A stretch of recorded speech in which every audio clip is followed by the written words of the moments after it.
To be prepared for war is one of the most effective means of preserving peace.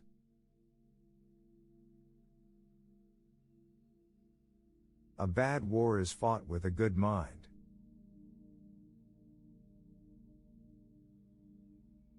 A man ought not to value himself of his achievements, or rare qualities of wit, much less of his riches, virtue or kindred.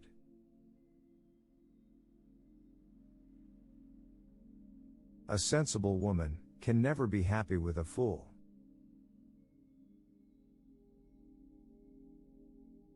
A slender acquaintance with the world must convince every man that actions, not words, are the true criterion of the attachment of friends.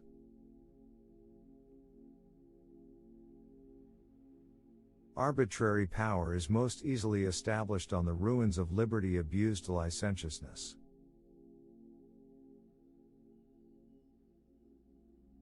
Associate yourself with men of good quality if you esteem your own reputation, for it is better to be alone than in bad company.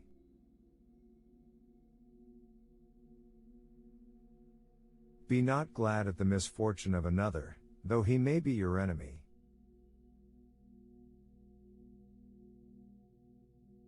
Decision-making, like coffee, needs a cooling process.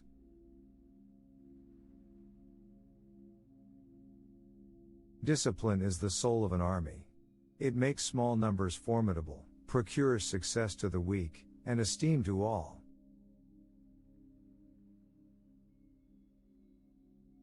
"99% of failures come from people who make excuses."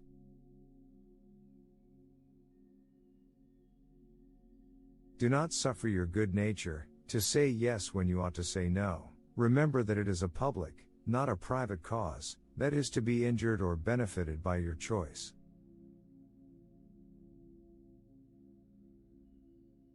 Experience has taught us that men will not adopt and carry into execution measures best calculated for their own good, without the intervention of a coercive power.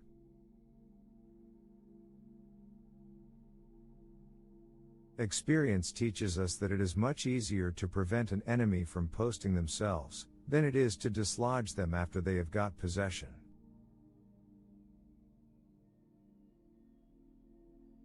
Few men have virtue to withstand the highest bidder.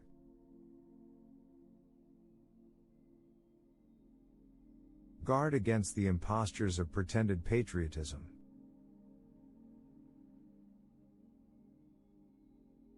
Happiness depends more upon the internal frame of a person's own mind, than on the externals in the world.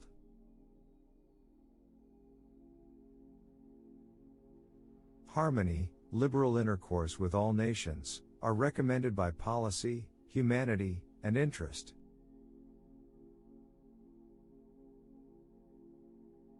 Human happiness and moral duty are inseparably connected.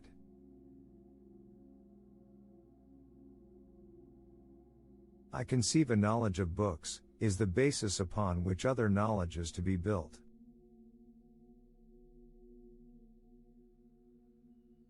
I had rather be on my farm than be emperor of the world.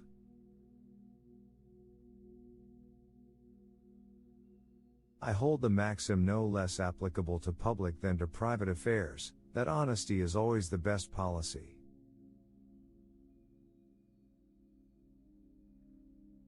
I hope I shall possess firmness and virtue enough to maintain what I consider the most enviable of all titles, the character of an honest man.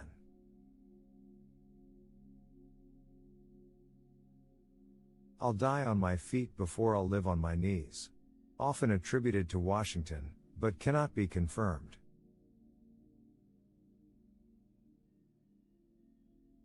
If freedom of speech is taken away, then dumb and silent we may be led, like sheep to the slaughter.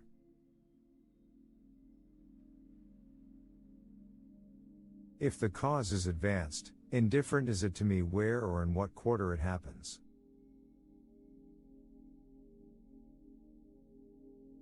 Individuals entering into society must give up a share of liberty to preserve the rest.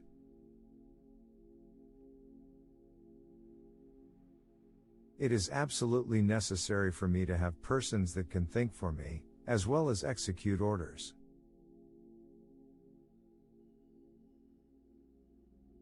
It is better to be alone than in bad company.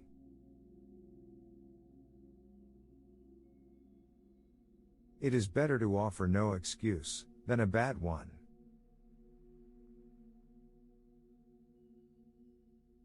Labor to keep alive in your breast that little spark of celestial fire called conscience.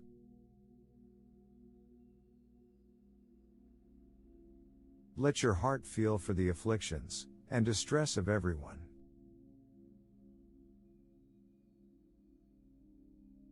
Liberty, when it begins to take root, is a plant of rapid growth.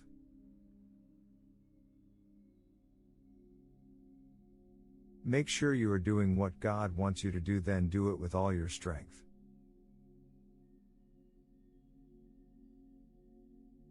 Much was to be done by prudence, much by conciliation, much by firmness.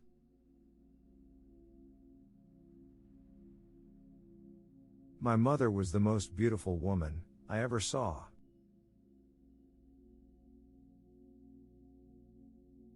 No punishment, in my opinion, is too great for the man who can build his greatness upon his country's ruin.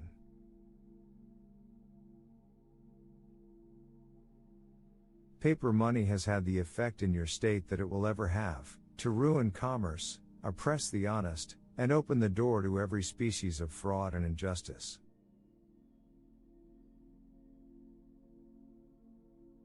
Perseverance and spirit have done wonders in all ages.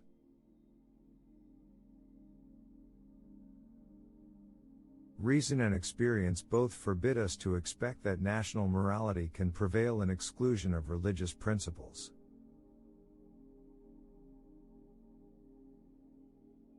Religious controversies are always productive of more acrimony and irreconcilable hatreds than those which spring from any other cause.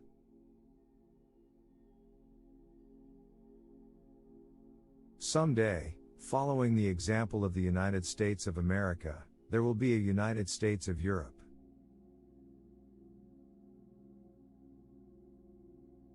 Speak not evil of the absent, for it is unjust.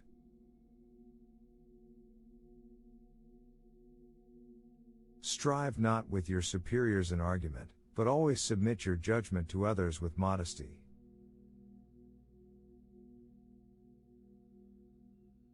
The basis of our political systems is the right of the people to make and to alter their constitutions of government.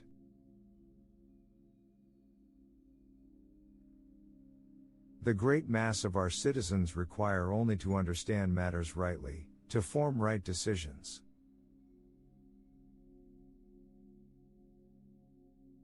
The heart of the conflict, the greater the triumph.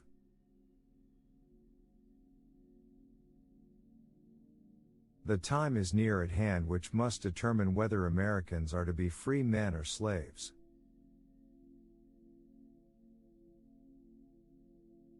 The turning points of lives are not the great moments. The real crises are often concealed in occurrences so trivial in appearance that they pass unobserved.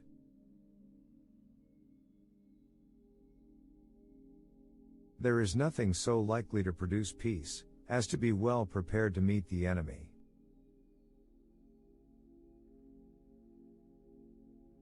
There is nothing which can better deserve our patronage than the promotion of science and literature. Knowledge is in every country the surest basis of public happiness.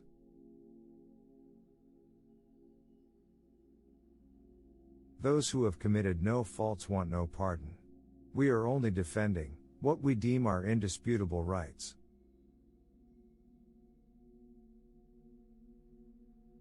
To encourage literature and the arts is a duty which every good citizen owes to his country.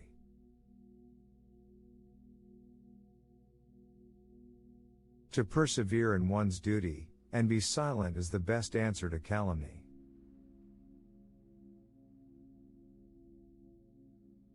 We must consult our means rather than our wishes.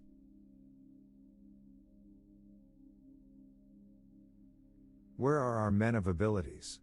Why do they not come forth to save their country?